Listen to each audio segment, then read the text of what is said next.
Hi everyone, my name is Jennifer Falastini and I am so honored to be presenting to all of you today. My background is in elementary and special education, and I have a master's degree in STEM education, and I am a PhD candidate in instructional design and technology. So I've taught STREAM in STEAM, in STEM, and robotics, pre-K through 12th grade, various levels.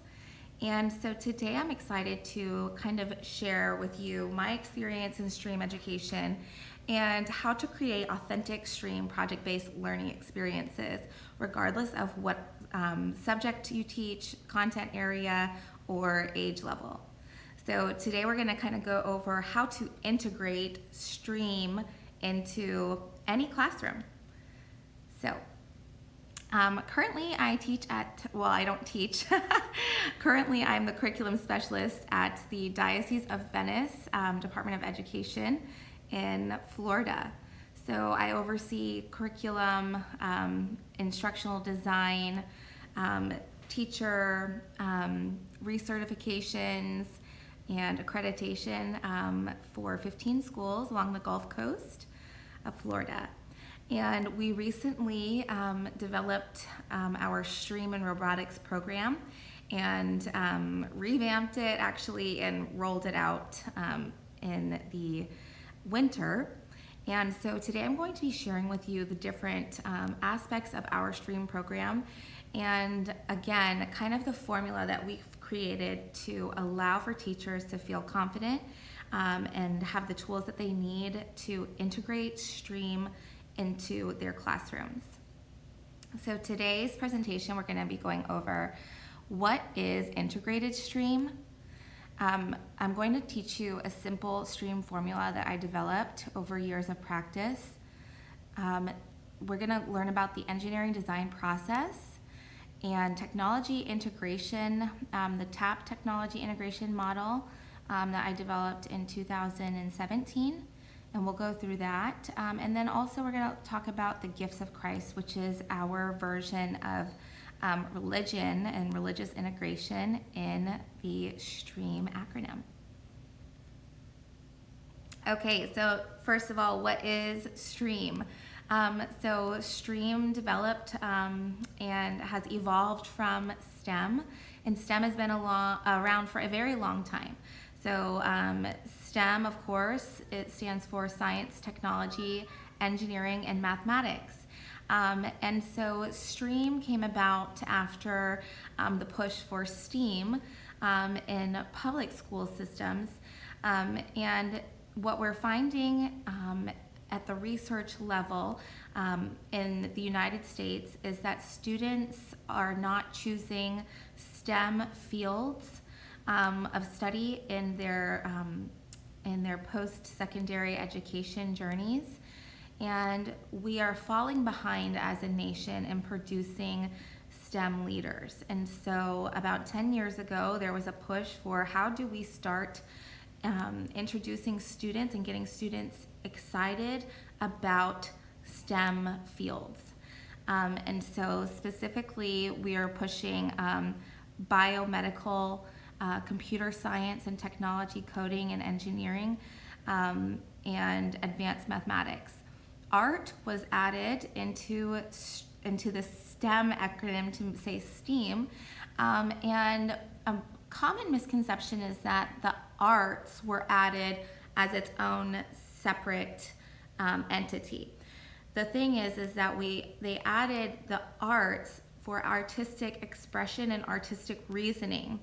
Being that we have an increase in technology in the United States and it grows rapidly, what we were noticing in having STEM as a focus in schools is we needed to also add artistic reasoning and artistic expression for things such as simulations, for augmented and virtual reality, and for the development of these different, being able to take the ideas that that students and professionals have in the STEM field and be able for them to express it in a way that other people can understand.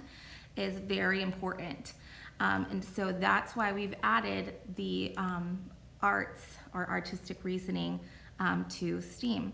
Now, STREAM is also something newer, and so the R, of course, would be religious integration. And so our kind of definition of the acronym for STREAM is science and computer science, technology integration, religion, the gifts of Christ, which we'll go over today. E stands for engineering and design, artistic expression, and mathematical reasoning. But we do see STREAM in a couple different ways, right? So we know that true STREAM is heavily founded in STEM, being science, computer science, technology, and engineering concepts with mathematical computation. So, but if we want STREAM in all subjects and we want kindergartners to understand the fundamentals of STREAM, or even students in a high school religion class, we can also do that by integrating STREAM concepts into the learning experience. So today we're going to be talking more about that aspect of STREAM. So not necessarily the heavy engineering and design content, which would be true heavy STEM applications, but we're going to talk about STREAM integrated into any pre-K through 12th grade class. And so what's important to understand about STREAM is that it's not intended to be separate domains. STREAM uses a combination of elements paired with problem solving, experiential learning, collaboration, and exploration. And so oftentimes what we do see is that there's inconsistency in the literature as far as what people do know as far as STREAM or STEAM, what people do understand how it did develop and kind of what it is authentically versus what people have kind of just found on their own or kind of made their own definition or explanation of what STEAM is or what STREAM is. For example, we oftentimes call this the paradox of the Pinterest experts, because there is a lot of wonderful resources out there, but the thing about advanced access to the media and to digital resources is that sometimes the information that we're receiving isn't necessarily accurate and or valid. So, oftentimes we see a lot of people understanding STREAM as separate domains and saying, we're gonna do an experiment today and see if these M&Ms change color in the milk, or will the color disperse, or will it separate, or will it, whatever it might be, when in actuality we're talking about a science experiment. Are we really talking about a true STREAM lesson or a true STEM integrated lesson with artistic reasoning and religious integration? And so it's important to understand how to create the perfect blend to make and call something and label it as a STREAM lesson. And generally when we talk about STREAM, it's more than a lesson. It's going to be oftentimes a project or even a unit of study.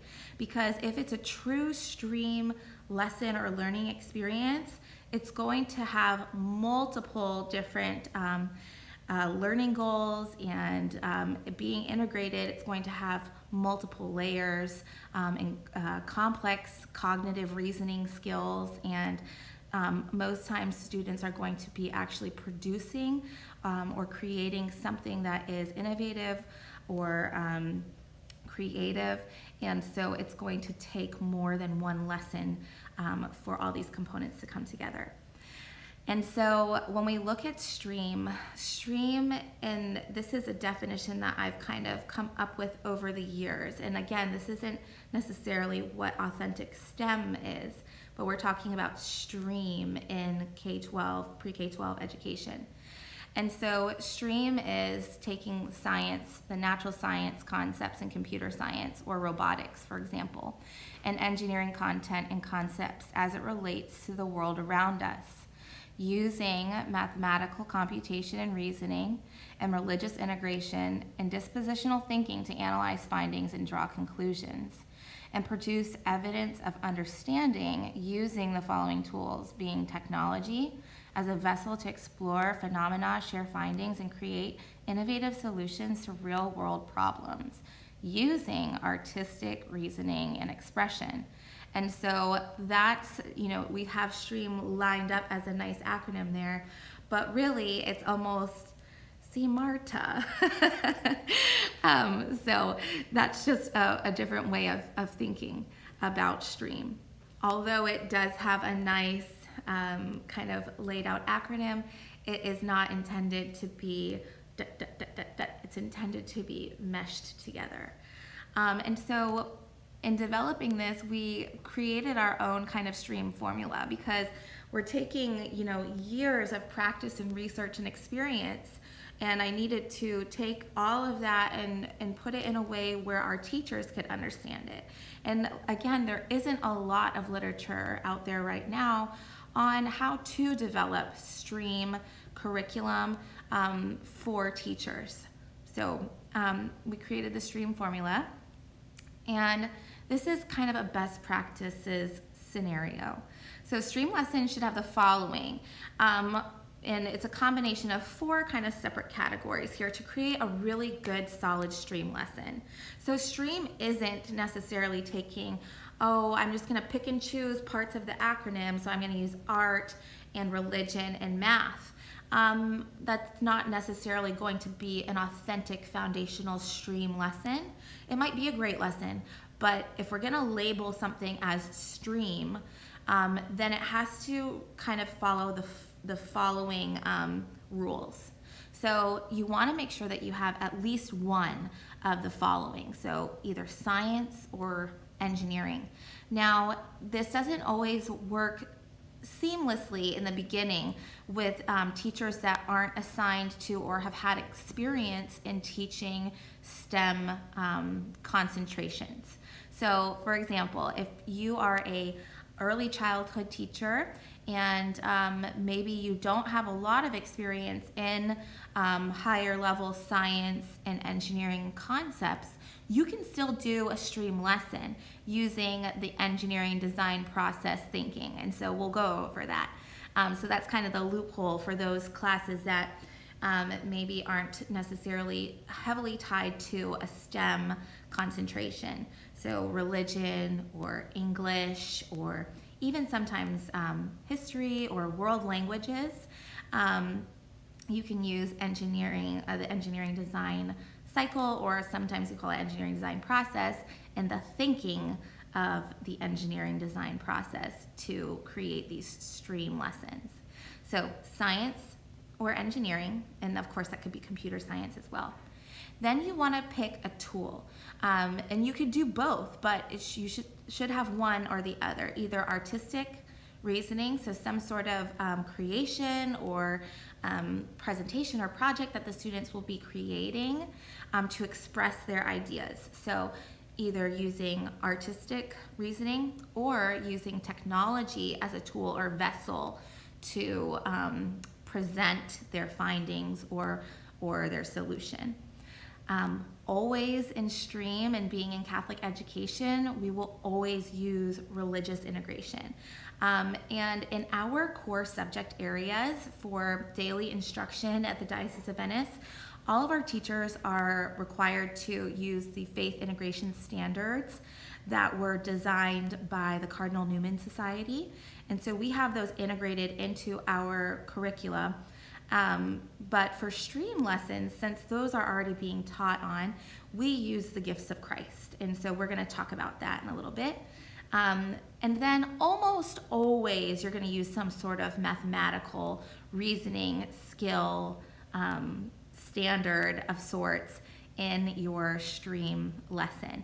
And it's not always necessarily going to be something obvious like, oh, I need to use the Pythagorean theorem, or we have to understand volume, or calculation of perimeter. It doesn't have to be that way. So mathematical reasoning could also be the use of rubrics, or or understanding budget, or understanding quantity and quality measures, or understanding spatial reasoning. So it doesn't necessarily have to be, what you would normally associate with math or mathematical concepts. So we use math around us every day, all the time, and it's not necessarily obvious. So you can get creative with the math part, which is kind of neat. So some good examples would be having a lesson in this green box here, which would be science or computer science based, using technology to present and to do research, and using artistic expression or reasoning with religion integrated. And you'll see that here we have every single time we have religion, R. We're always going to have science or engineering. Sometimes we have both. We're always going to have technology or art. Sometimes we have both. But we don't always have math, and you don't always have to have math. It is always going to authentically be there, but you might not necessarily, notice it or introduce it as being part of the lesson. So something that we created for our teachers, and we're rolling this out in the summer, are these project boards, kind of to put the learning visual in forefront in the classroom for the students to understand and for the teachers to reference back to. And so this is like a graphic organizer that we're printing on, like engineering draft print size printers. And so these end up being about 1.5 feet, 2 feet tall by 3 feet wide. And these just get tacked up on the wall or on the bulletin board or on a whiteboard, and then the teachers can just fill out below. And again, this is a project, so this is something that would be taking place over a length of time. And so the way that we kind of lay this out is starting with a problem statement. So identifying a problem or a task, or what's the project being asked of them. So this falls kind of under the science and engineering idea. And so, oops, I have the wrong tool here. Okay, there we go. And so if we're looking at the first column here, it's again, the problem statement. So it's step 1 in the engineering design cycle. So you would phrase it kind of as an ask kind of question. So for example, I've done, when I taught STEAM at that time, but now STREAM in the Diocese of Miami, I would do this project with the students on electrical circuits and electricity. And this was for 5th and 6th grade. And so this was kind of based on one of the Met Galas. I don't remember what year it was, but it was all about innovation and technology in fashion. And so my push that year was I had about a ratio of 3 to 2 girls to boys in my classroom. And so I wanted to do something that was kind of interesting to the girls as well. And so, and the boys, because we're not just talking about, gowns, we're talking about, Tron costumes, or Iron Man, and how they got those visual effects in the costumes using fiber optics and electroluminescence. And so this whole project, it took a semester, so 2 quarters to do. And so there were multiple components to this. And the main thing was I was trying to teach a lot of the major concepts that they needed to understand in science and computer science for those grade levels. So we're talking about electricity, electrical circuits, diodes, bioluminescence, fiber optics, fluorescence, just all of these different kind of skill sets. And then we would also use, the different mathematical skills that they're supposed to use at those grade levels. And it was a great project. But anyways, so the end goal, once we got through all of this foundational learning, was how can I create a article of clothing that produces light using this set of material and tools. And so the students had to, go through that whole process of, they had parameters and they had a budget and they had all these specific tasks that they had to complete, but we would start with the problem statement. And then we move into the gifts of Christ area. So we'll go into this, but specifically, what gift of Christ will we be focusing on in this project? So the next thing we're going to talk about are the gifts of Christ, but I will just quickly tell you what they are. They are truth, beauty, goodness, humility, fortitude, prudence, and affability. After looking at the various soft skills that students are, that employers and colleges are looking for in students, we took the Catholic virtues and the 3 transcendentals, and over a year found that these gifts of Christ, or these dispositions in Catholic thinking, kind of allow for students the opportunity to build the soft skills of leadership, communication, teamwork, humility. And so what we ended up doing after, multiple versions and edits, and we came up with these 7 gifts that we found that no matter what the age level of the students, it's applicable to them and their journey through our school systems, and becoming not only strong in the STEM fields, but then also developing these soft skills that are important as Catholics, and making sure that our students are examples in the STEM fields as they exit our school programs. So it's important for our projects, or for the teachers, to pick 1 or 2 of the gifts to focus on and to really hone in on that during the project. So we'll go over that in detail. And then the content domains specifically are to choose 2. Science, computer science, math, or engineering. Again, if a teacher is teaching religion or English, that can fall under those domains as well. But these are more specific for, okay, are we doing a real, true, heavy STEM-based project? The student-produced outcome, are we using artistic expression or technology or both? And what does that look like? So for example, if this was posted in my classroom, I would say under Gifts of Christ, we would look at beauty and goodness. And then what we would also look at was, for the content domains, it would be science, computer science, engineering as our heavy content areas.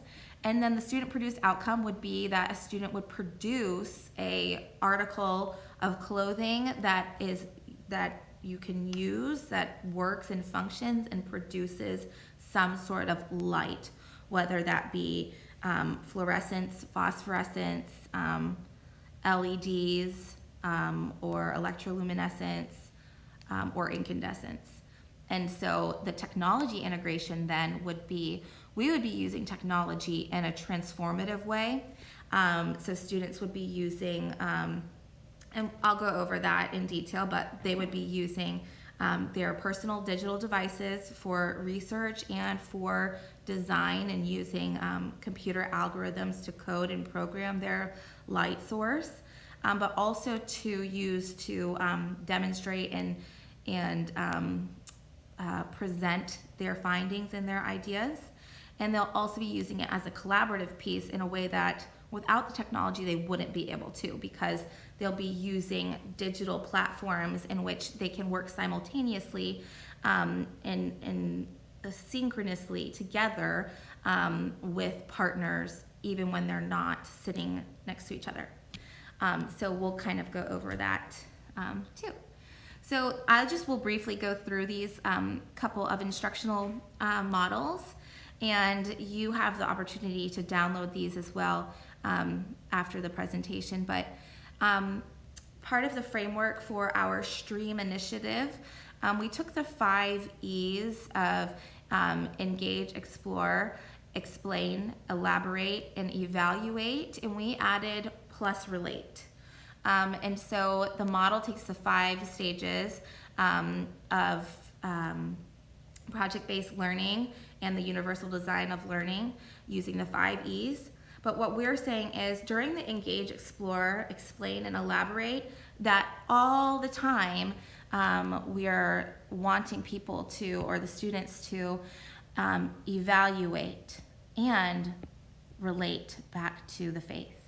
So as they go through the cycle this way, it's also coming in to the cycle this way. So we're engaging the students, and they're also evaluating themselves, or we're evaluating as educators, and they're relating it back to the faith. They're exploring, but they're also evaluating, and they're relating it back to the faith.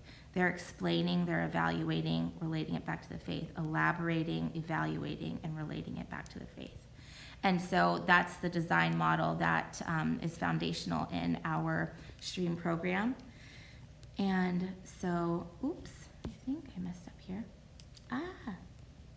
Here we go. We also are district partners with FIRST for inspiration of science and technology. For inspiration and recognition of science and technology, FIRST.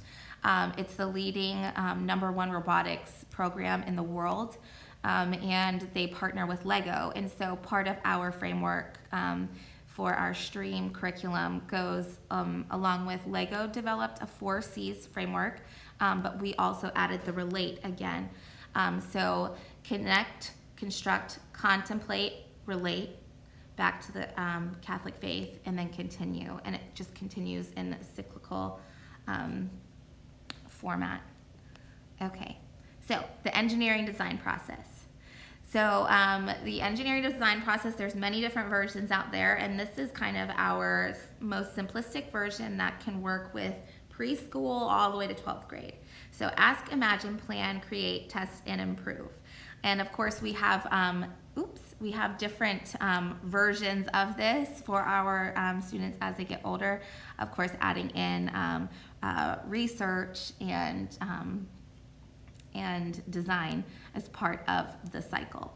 So again, using the engineering design cycle is a really good way for not only heavy STEM-based projects or experiential learning opportunities for your students, but also this is kind of the loophole for our early education and our class and our teachers that are teaching subjects that aren't necessarily tied heavily to STEM content areas.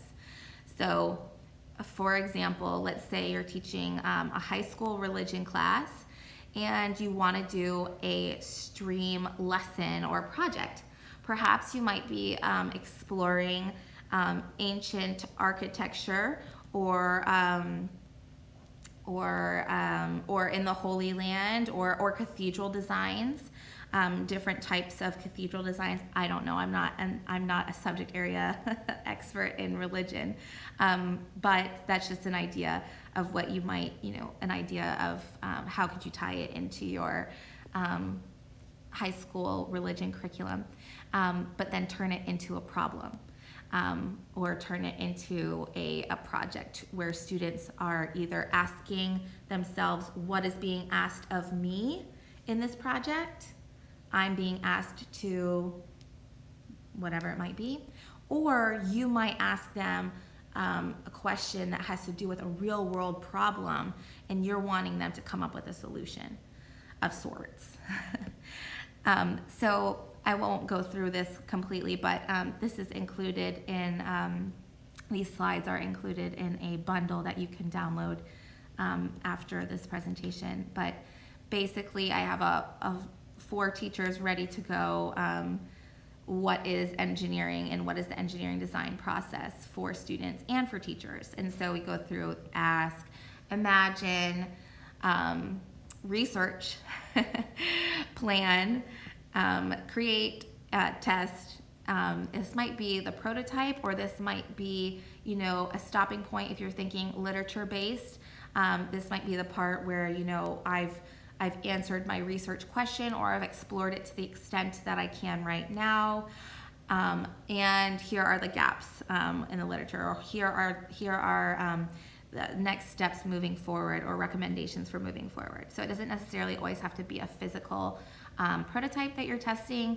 It might just be, the end of the project or design. And then improve. So this would be, of course, where not always, authentically, the improve stage would be, okay, I've created this prototype, I've tested it, I need to improve it, and then I go back through the engineering design process again. I ask myself, how can I improve it? I brainstorm different ideas of how to improve it, research, and you go around. But of course, improve can also be related back to the gifts of Christ. How could I have improved upon my process? Kind of metacognition here a little bit, and thinking about how they thought and thinking about how they could think differently. Or it doesn't necessarily have to be a physical improvement, is kind of what I'm trying to say. Okay, and so then the cycle starts again until you as the teacher say, okay, that's enough for now. You can do more on your own at home. But of course, authentically, the engineering design cycle just keeps going and going and going until really you say stop. But as we know, things are improving all the time, right? We're on what version of the iPhone right now? And that's gone through the engineering design process hundreds of times. Okay, so moving on to technology integration.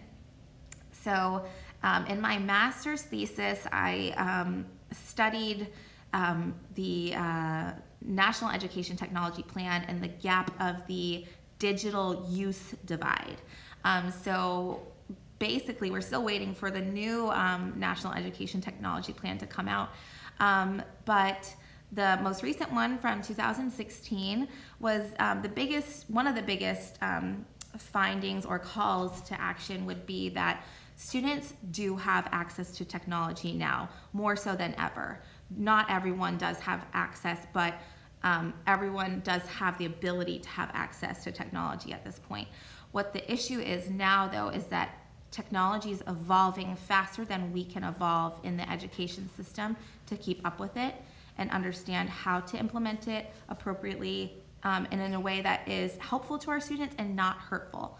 And so what we're having an issue is this disconnect between technology is here and we have it and we have lots of it, and then understanding, okay, well, what do I do with it now as a teacher? And what is my responsibility as a teacher? And what am I supposed to have my students do on them? And how should I use them? And what we were finding is that there's this divide between passive use and active use. And research shows that a majority of our students are using technology in a way that is passive. And we're having more and more research come out on the effects of student technology use in ways that are not great.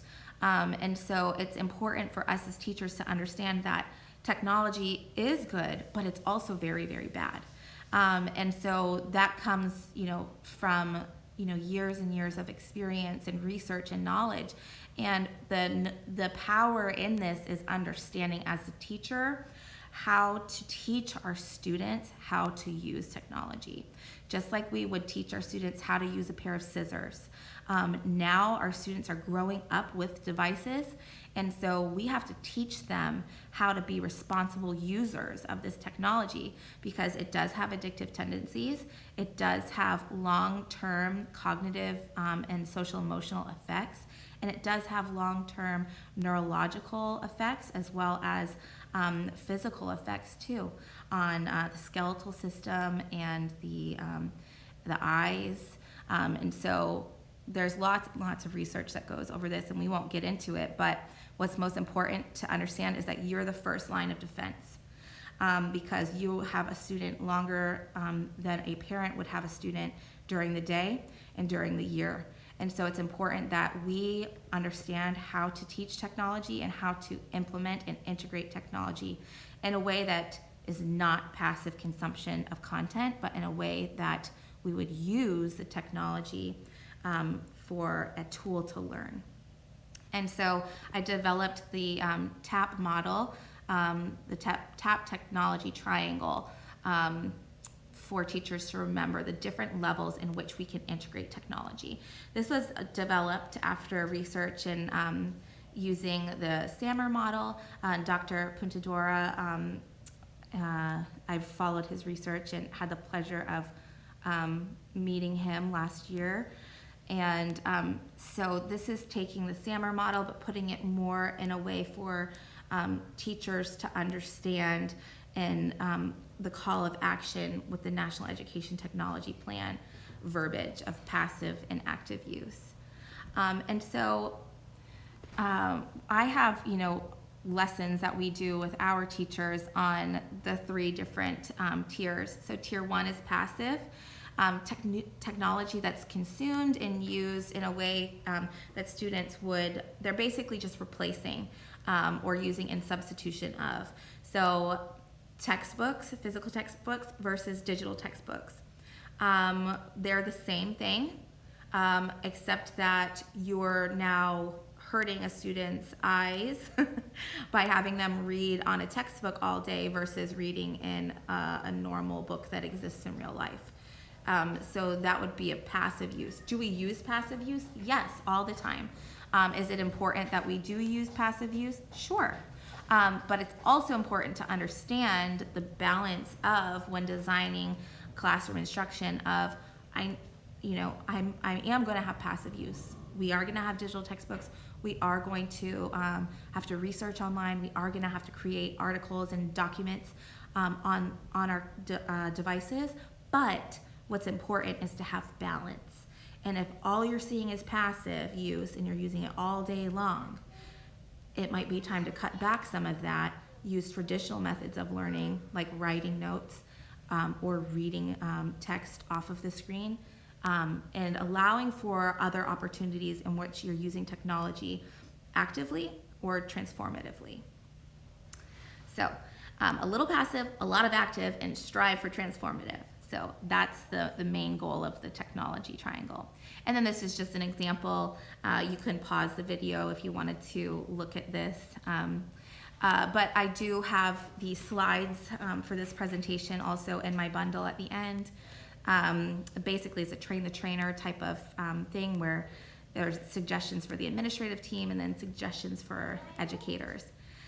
All right, so Gifts of Christ. So the Gifts of Christ is an acronym, so it stands for Catholic Habits and Responses in Schools and Teams.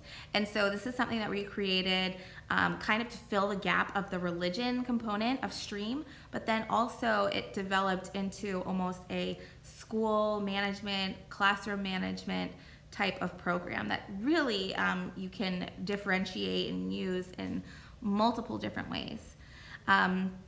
So again, the Gifts of Christ, there are 7 of them. We took the 3 transcendentals of truth, beauty, and goodness, and then we added the Catholic virtues of humility, fortitude, prudence, and affability. And so we have a whole couple PDs on this for our teachers because it is kind of new. And in our beta groups in testing this out, we found that it actually is really difficult for our educators to kind of deeply understand these gifts. And so it's difficult too then for our students to deeply understand how these gifts are able to be applied to different lessons and different experiences throughout their day. And so we've created, different I can statements and different behaviors and responses that go with each of them. And so I'll just show you an example. If we're looking at beauty, for example, I will seek beauty in all things, in all situations, and I will find the beauty of God's creation and in the wonders around me. And so like we had created a bunch of these I can statements. So that was kind of what I had just said there. But what does this look like for students? So habits and behaviors, I can choose. This is truth. I'm realizing I use the color yellow, but this is for truth, for example. So what does truth look like?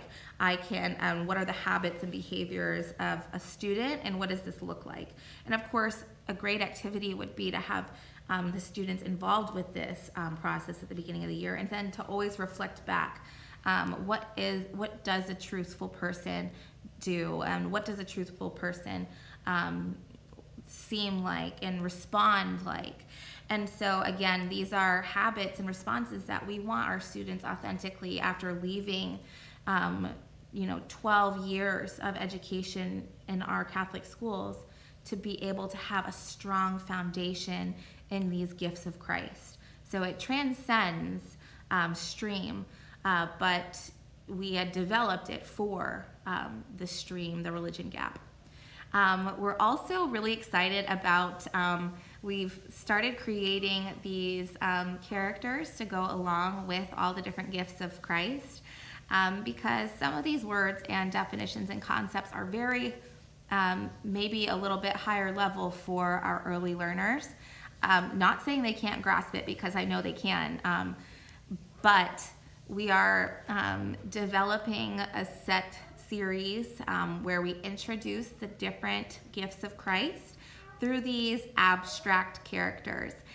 We went back and forth of using like different animals or things that students could relate to, but what we wanted to make sure was that we didn't create any kind of schema. Like we didn't want to, the character itself isn't important, it's the traits and the character of the characters. So all of the characters kind of use the same color and the same words that students in our school systems in our diocese will be presented with and learn from. But at an earlier age, we wanted to make it a little bit more friendly and understanding kind of the concepts and behaviors and character of these different gifts of Christ. And as they progress and get older, then they're not necessarily associating, truth with like an owl, for example, but they know truth as the characters and behaviors and attitudes and responses of the Catholic transcendental of truth. So, the last thing I'm gonna kind of go over is putting this all together. And I'm realizing I thought I had a slide that said putting it all together, but I guess I don't. So putting it all together, we do a series of PD with our teachers because again, this is a different concept for a lot of our teachers. But we created a stream project outline. So basically step by step, all of what we talked about in the stream focus board before, but how taking the concepts of everything we talked about today and putting it all together in one spot. And we found this was very, very successful in our most recent PD in the whole diocese pre-K through 12 and specials teachers. And we had them all go through this process and they really, really took a lot from it. But essentially, the teachers worked together in partner groups or by subject area, depending on if they're in high school, early childhood, if they're in departmentalized middle school classes, whatever it might be. We gave that kind of aspect up to the principals and vice principals and curriculum leaders at their school to determine. But basically, we go through, the content standards addressed in maybe this lesson, like what, well, actually, one thing that I forgot to mention is during this PD, one of the biggest kind of takeaways, which I thought was so funny because it was kind of just something that I do on my own as a teacher, and I just shared it as part of the PD, and everyone loved it, and it was kind of just like an afterthought. But basically, I had them kind of take the idea of, let's say, okay, I teach kindergarten, and maybe I want to do a STREAM lesson on that deals with science concepts.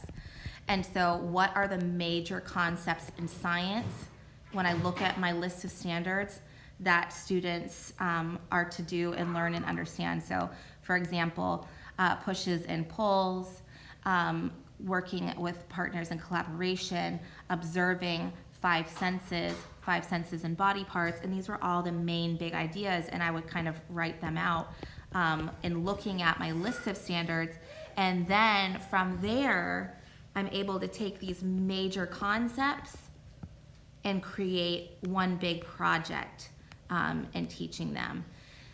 So then we talked about the faith integration standards, the gifts of Christ, the outcomes, the essential questions, and just like you would normally do a lesson plan, or a unit plan rather, but then we take them through the acronym of STREAM, but specifically on the left here, how would technology be integrated?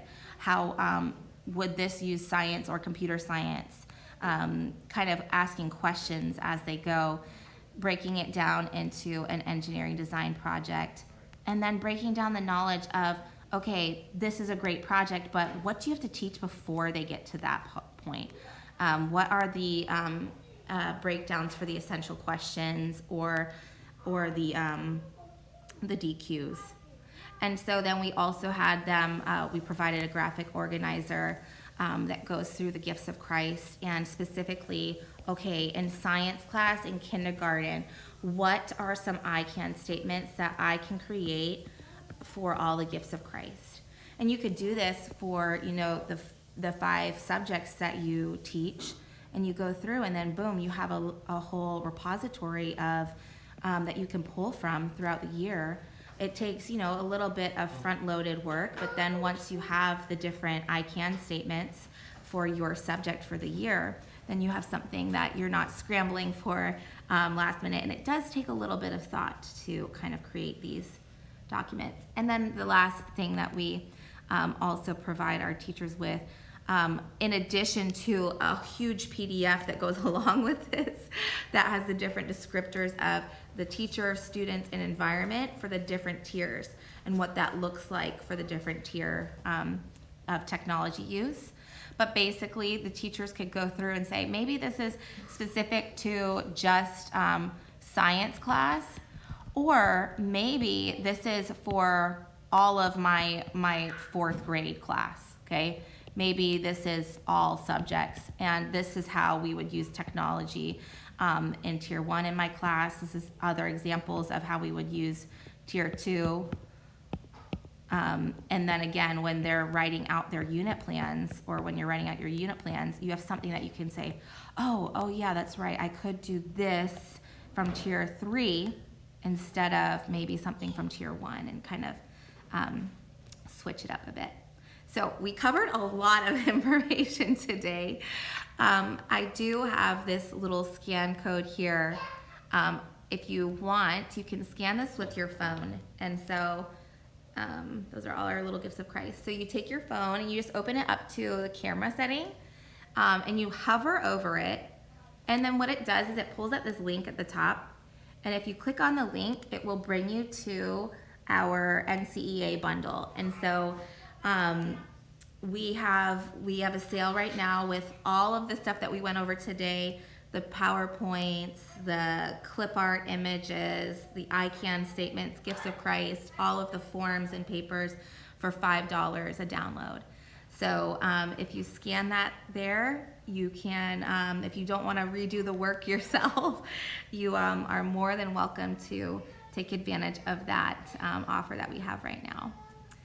Again, I want to thank all of you for joining in on my presentation today, and thank you NCEA for this opportunity.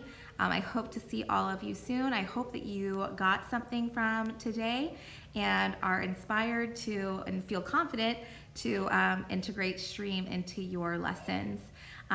Thank you so much. I hope you all have a blessed Easter season, and I hope to see you all again soon.